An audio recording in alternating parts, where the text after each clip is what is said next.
అయ్యో నాలుగైదు క్యారెక్టర్లు కనపడుతున్నాయి. మరి 4 క్యారెక్టర్ అంటే 4 దిక్కులు ఈసారి పిక్కటి లేలా ఉన్నట్టు ఖచ్చితంగా. ఒకటి యువకుల్లా కనపడుతున్నాడు, ఒకటి పోలీసుకు కనపడుతుంది, ఒకటి లాయర్ గెటప్, లాయరా కలెక్టర్ లాయర్ అనుకుంటా, కలెక్టర్ అన్నట్టుంది, కలెక్టర్ గెటప్ కనపడుతుంది. ఇంకోటి పాలిటిక్స్ సంబంధించిన గెటప్ కనపడుతుంది. స్టార్టింగ్ మనకి అక్కడ బియ్యం బత్తాలేదు చూపిస్తున్నారు. సో బాబాయ్ క్యారెక్టర్ ఆల్రెడీ దించేసి పడేసినట్టున్నారు, అందుకే ఇంత లేట్ అయినట్టుంది.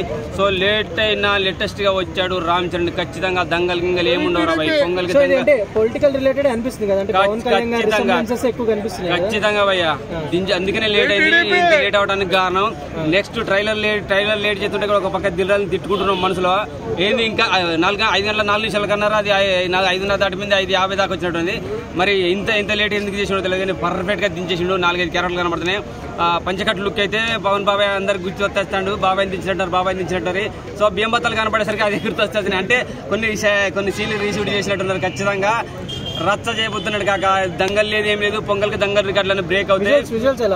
విజువల్స్ అయితే ఇంకా పాత శంకర్ గుర్తొచ్చాడు. అరే బాబు నాయన కాక భారతీయుడు 2 మర్చిపోండి, శంకర్ను మర్చిపోండి, అది దిల్ రాజు నమ్ముకోండి, రామ్ చరణ్ నమ్ముకోండి, ఆ విజువల్స్ నమ్ముకోండి, దానికి వచ్చిన మ్యూజిక్ డైరెక్టర్ ఆయన నమ్ముకోండి. హ్యాపీగా పండుగ ఈసారి చిన్న పండుగ కాదు, సంక్రాంతి పండుగ, వారం రోజుల పండుగ, అతిపెద్ద పండుగ. భారతీయ సినీ చిత్రంలోనే తెలుగులో మనకు అతిపెద్ద సంక్రాంతి రాబోతుంది అనమాట. బాలీవుడ్ తొక్కలేదు. నెక్స్ట్ ఇయర్ లో కూడా మళ్ళీ 2025 కూడా మళ్ళీ మనది అనమాట. ఏదో అదత్తం ఇదత్తం ఇంకా ఏదో సినిమాలు పేరు పెట్టుకుని వస్తున్నారు. సంక్రాంతికి గేమ్ చేంజ్ చేసేది గేమ్ చేంజర్ మాత్రమే, రామ్ చరణ్ మాత్రమే.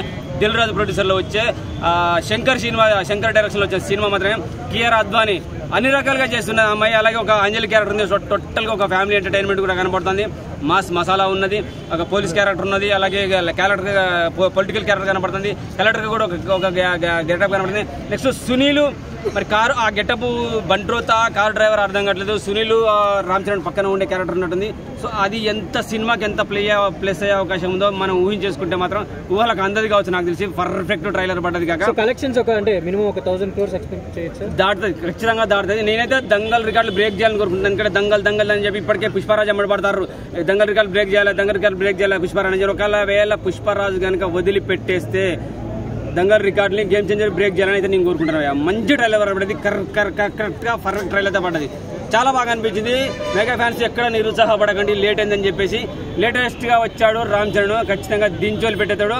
ప్రతి ఒక్కటి గేమ్లు ఎవడెవడి గేమ్లు ఆడదామని చూసారో వాళ్ళందరికీ తోలు తీసి తాట తీసేసి పండ పెడతాడు.